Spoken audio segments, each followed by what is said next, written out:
Hi guys, কেমন আছেন সবাই? আশা করি ভালোই আছেন।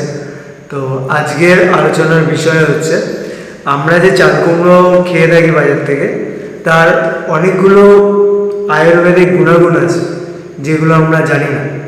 তো সেই বিষয়ে আলোচনা করব। এতে হবে কি, এই আলোচনার পরে আপনি চাল কুমড়োর আয়ুর্বেদিক গুণাগুণগুলো জানতে পারবেন। এতে আপনি এই তার যে আয়ুর্বেদিক গুণাগুণগুলো আপনার জীবনে বিভিন্ন সমস্যাতে ব্যবহার করতে পারবেন। তার আগে বলে রাখি যে এই ভিডিওটা তৈরি করতে অনেক পরিশ্রম হয়, টাইম যায়, তাই দয়া করে এই ভিডিওটা লাইক করবেন এবং শেয়ার করে দেবেন। এতে এতে যে সব দরকারি ইনফরমেশন থাকে সেই ইনফরমেশনগুলো অন্য মানুষের কাছে যাবে এবং তারাও সেই ভিডিওটা দেখে উপকৃত হবে। এবং সাবস্ক্রাইব অবশ্যই করে রাখবেন, কারণ এই চ্যানেলে আমি খুব দরকারি ইনফরমেশন পাস আউট করি। তো ওইসব ইনফরমেশন আপনার বাস্তব জীবনে খুবই দরকারে আসে। আর যদি কোনো প্রশ্ন থাকে, কোনো কিছু জানার থাকে, তবে কমেন্ট করে অবশ্যই জানতে চাইবেন আমার থেকে। আমার নলেজে যদি সেই ইনফরমেশন থাকে, আমি অবশ্যই আপনাকে সেই ইনফরমেশন পাস আউট করে সাহায্য করব। যাই হোক, আমরা যে চাল কুমড়ো খেয়ে থাকি তা বিভিন্ন ঔষধি গুণাগুণ আছে। তার মধ্যে যেগুলো আলোচনা করব সেগুলো হলো, চাল কুমড়ো যদি আপনি খান তবে আপনার পরিশ্রম করার ক্ষমতা বেড়ে যায় এবং দেহকে পুষ্ট করে। চাল কুমড়ো পুষ্টিকর, বলকারক এবং ফুসফুসের পক্ষে কিন্তু খুবই উপকারী এটা। তারপরে চাল কুমড়োর যে দানাগুলো হয় না, ওইগুলো আপনার কৃমিনাশ করতে খুবই উপকারে লাগে।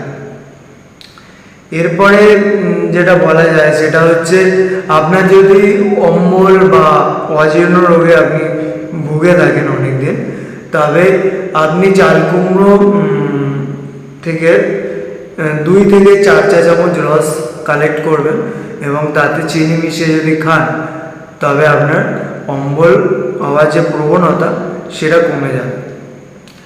এরপর বলি, কিছু মানুষের মির্গি হয়, আর কিছু মানুষ মাথার সমস্যা অর্থাৎ মানসিক সমস্যায় ভোগেন,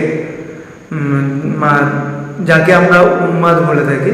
তো সেই ক্ষেত্রে আপনি যদি চাল কুমড়োর রসের সাথে চিনি এবং জাফরান মিশিয়ে যদি খান, তাতে আপনাদের খুবই উপকার হবে। এরপরে যেটা বলবো সেটা হচ্ছে,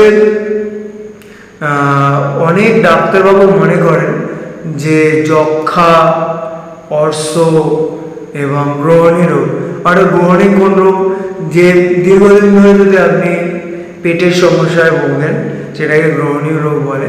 তো ওই রোগের ক্ষেত্রেও চাল কুমড়ো বিশেষ উপকারী। ডায়াবেটিসের ক্ষেত্রে কিন্তু খুব ভালো কাজ করে চাল কুমড়োর রস।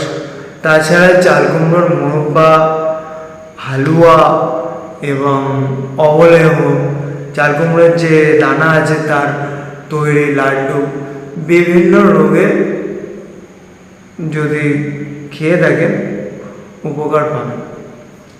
সো এইগুলোই ছিল আপনাদের আলোচনার বিষয়বস্তু। তা আশা করি এই ইনফরমেশন আপনার অনেক কাজে লাগবে।